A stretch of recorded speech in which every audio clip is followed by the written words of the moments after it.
नमस्कार, आप देख रहे हैं दिव्य हिमाचल टीवी और मैं हूं आपके साथ पल्लवी शर्मा। दिन भर की बड़ी खबरों पर नजर डालेंगे इस न्यूज बुलेटिन में। शुरुआत करते हैं हेडलाइन से।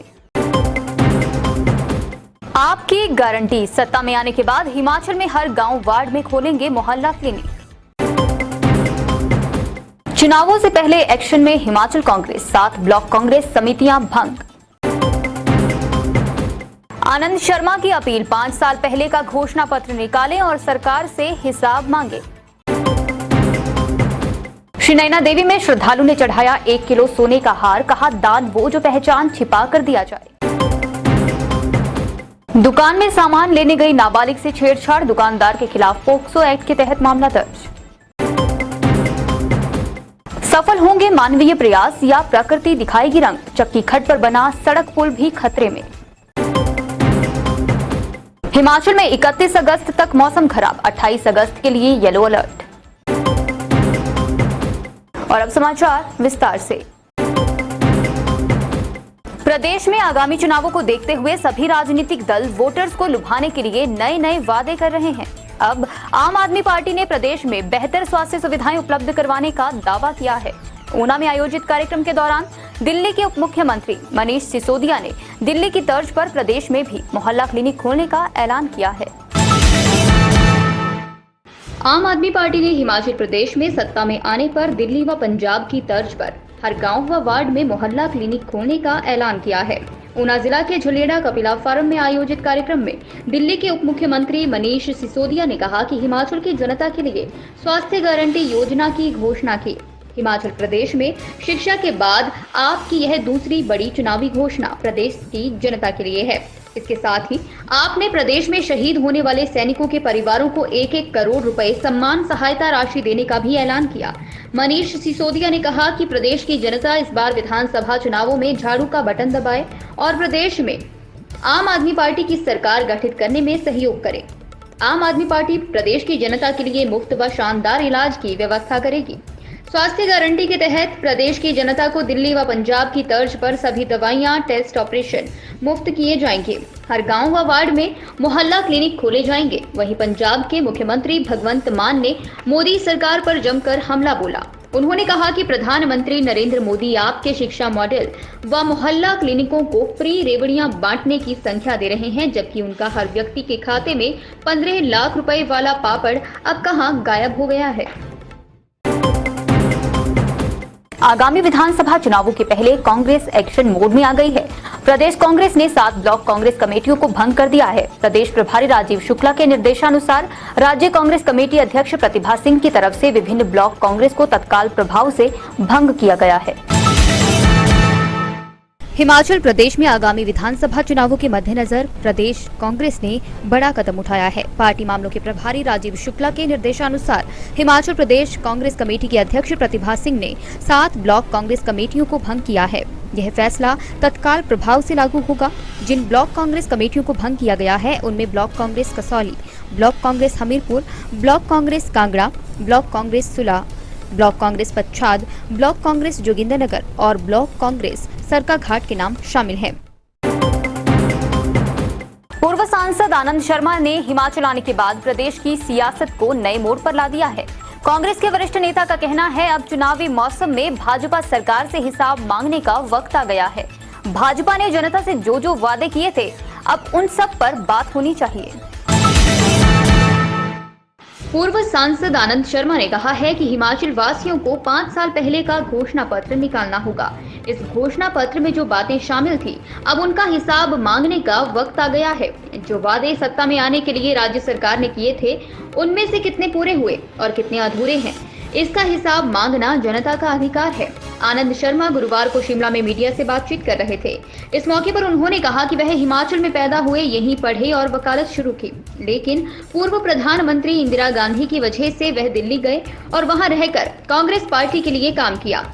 आनंद शर्मा ने कहा कि उन्होंने भले ही एक समिति का पदभार छोड़ा हो, लेकिन उनके पास अभी भी केंद्रीय राजनीति में कई अहम जिम्मेदारियां हैं। कांग्रेस को मजबूत करने के लिए वह इन जिम्मेदारियों को निभा रहे हैं।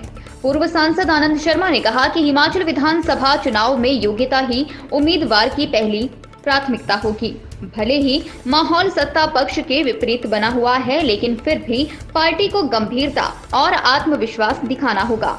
योग्य उम्मीदवार ही कांग्रेस के लिए सत्ता का रास्ता खोल सकते हैं।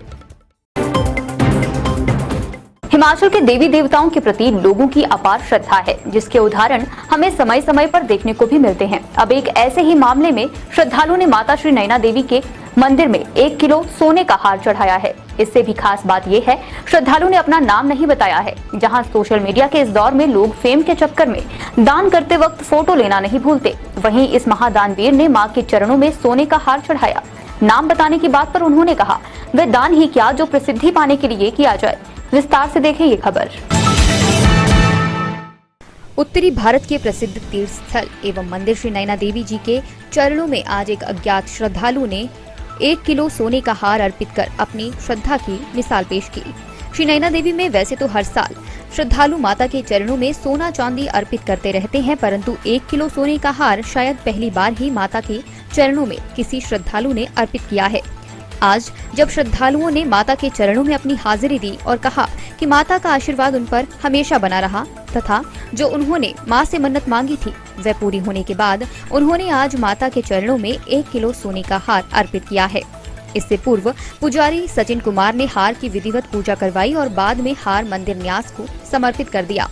श्रद्धालु ने कहा कि दान नाम बताकर या प्रसिद्धि पाने के लिए नहीं दिया जाता, दान गुप्त दान के रूप में दिया जाता है ताकि माता उसे स्वीकार करे तथा भविष्य के लिए उनके एवं उनके परिवार के लिए सुख समृद्धि यूं ही बरसाती रहे। जय माता दी। आज नैना देवी मंदिर में श्रद्धालुओं के द्वारा 1 किलो वजन का सोने का हार गुप्त दान के रूप में प्रदान किया गया, जिसकी विधिवत पूजा करवाकर माता नैना देवी जी को अर्पित कर दिया गया है। जय माता दी। दिव्य हिमाचल ऑर्गेनाइजेशन में करियर ओरिएंटेड यानी कि भविष्य उन्मुख कैंडिडेट्स के लिए कुछ वैकेंसीज निकाली गई हैं।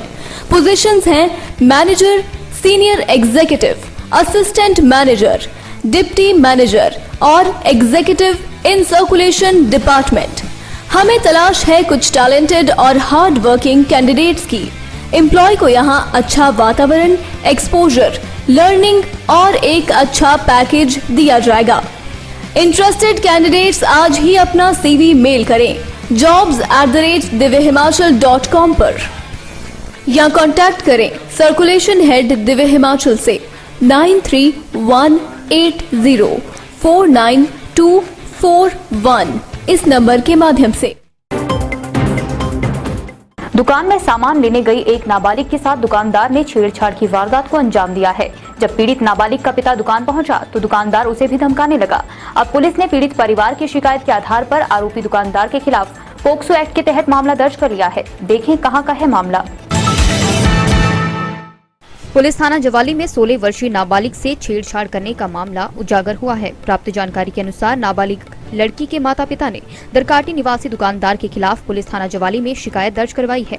करीबन 2 माह पहले उसकी 16 वर्षीय बेटी दुकान पर सामान खरीदने गई तो दुकानदार ने बेटी से छेड़छाड़ की। नाबालिग का पिता काम के सिलसिले में बाहर रहता है और जब वह गुरुवार को दुकानदार से इस बारे में पूछने गया तो उसने लड़ाई शुरू कर दी और धमकी देने लगा।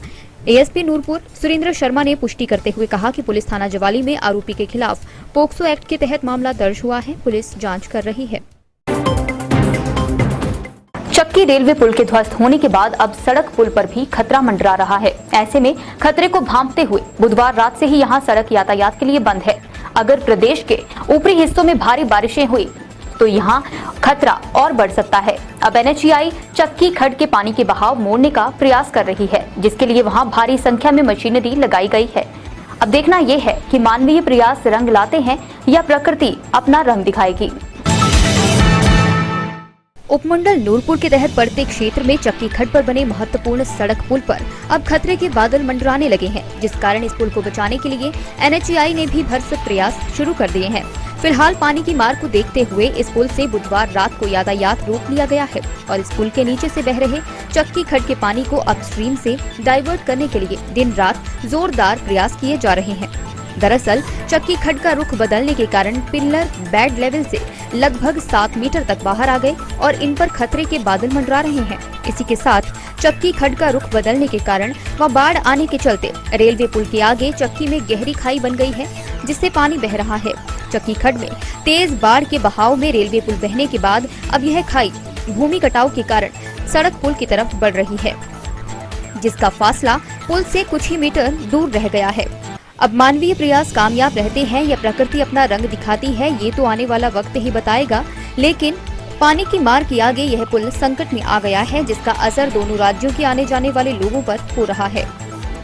हम लोग भी सबसे पहले तो प्रिकॉशनरी जो पानी सारा का सारा फ्लो जो P1 P2 की तरफ डाइवर्ट हो रखा है, और उसको हम पीछे से नदी के अंदर से उसे P7 P8 की तरफ से डाइवर्ट कर रहे हैं। इसकी डाइवर्जन इसलिए बनानी पड़ रही है क्योंकि पानी तो जब इसमें पूरे फुल फ्लो में चलता है अप टू P7 P8 तक चलता है, लेकिन आगे रेलवे का ब्रिज होने की वजह से उन्होंने अपने नीचे पियर्स को प्रोटेक्ट करने के लिए एक 15-16 मीटर चौड़ी स्ट्रिप बनाई है। उसका लेवल नेचुरल लेवल से ऊपर है, तो पानी उसके ऊपर से फ्लो नहीं करता। वो पानी जो है P1 और P2 की तरफ डाइवर्ट हो जाता है। इसीलिए उनके जो हैं P1 P2 P3 P4 P5 P6 सारे पियर निकल गए। हिमाचल में मानसून के दिए जख्म अभी तक भरे नहीं हैं। कई सड़कें बंद हैं, कई घर उजड़े हैं और बारिश ने बेतहाशा नुकसान किया है। ऐसे में 31 अगस्त तक अंबर अब फिर डराने वाला है। मौसम विभाग ने 31 अगस्त तक मौसम के खराब रहने का पूर्वानुमान लगाया है। वहीं 28 तारीख के लिए भारी बारिश का येलो अलर्ट जारी किया गया है। हिमाचल प्रदेश में 2 दिन भारी बारिश का अलर्ट जारी किया गया है। मौसम विज्ञान केंद्र शिमला के अनुसार प्रदेश के कई भागों में 28 अगस्त को भारी बारिश का येलो अलर्ट है। पूरे प्रदेश में 31 अगस्त तक मौसम खराब बना रहने की संभावना है। प्रदेश में जगह जगह भूस्खलन से गुरुवार सुबह तक 113 सड़कों पर वाहनों की आवाजाही ठप रही। इसके अलावा 123 बिजली ट्रांसफार्मर और 13 पेयजल योजनाएं प्रभावित चल रही हैं। सबसे ज्यादा सड़कें 68 कुल्लू जिला में प्रभावित हैं। वहीं चंबा में 22, मंडी जिला में 19 सड़कें बाधित थी। उधर प्रदेश सरकार ने 29 जून से लेकर अब तक प्राकृतिक आपदा से हुए नुकसान की विभिन्न विभागों से विस्तृत रिपोर्ट मांगी है। इस संबंध में राजस्व विभाग के प्रधान सचिव ओंकार शर्मा ने सभी विभागों को पत्र भी भेजा है। प्रदेश सरकार यह रिपोर्ट केंद्र सरकार को भेजेगी। राज्य सरकार के अभी तक के आंकड़ों के अनुसार प्रदेश में करीब 1220 करोड़ रुपए का नुकसान हो चुका है। इसके एवज में राज्य को केंद्र से सिर्फ 190 करोड़ मिले हैं। केंद्र से दूसरी किश्त 190 करोड़ की मांग की जा रही है। इस मानसून सीजन में अब तक भूस्खलन, बादल फटने व अन्य आपदाओं में 258 लोगों को जान गंवानी पड़ी है। 270 मवेशियों की मौत हुई है, जबकि 1658 रिहायशी मकान, दुकानें, गौशालाएं व घराट क्षतिग्रस्त हुए हैं। चलते चलते में नजर डालेंगे कुछ और बड़ी खबरों पर। शिमला में सेब खरीद पर 10.5 लाख की ठगी। रोहड़ू में शातिर बिना पैसे दिए ले गए 1500 पेटियां। चुवाड़ी में पहाड़ी खिसकने के डर से घरवार छोड़ रहे पुक्कर कोलथड़ा के ग्रामीण सुरक्षित जगहों पर ले जा रहे सामान। कुनिहार के बोकरा के जवान का सिक्किम में निधन। ड्यूटी के दौरान दिल का दौरा पड़ने से छोड़ा संसार। नादौन में फर्जी दस्तावेजों से पाई फार्मासिस्ट की नौकरी का आरोप। पुलिस ने केस दर्ज कर शुरू की मामले की जांच। आज के न्यूज बुलेटिन में बस इतना ही। रात 9 बजे देखना न भूलें शिमला से हमारा विशेष लाइव प्रसारण।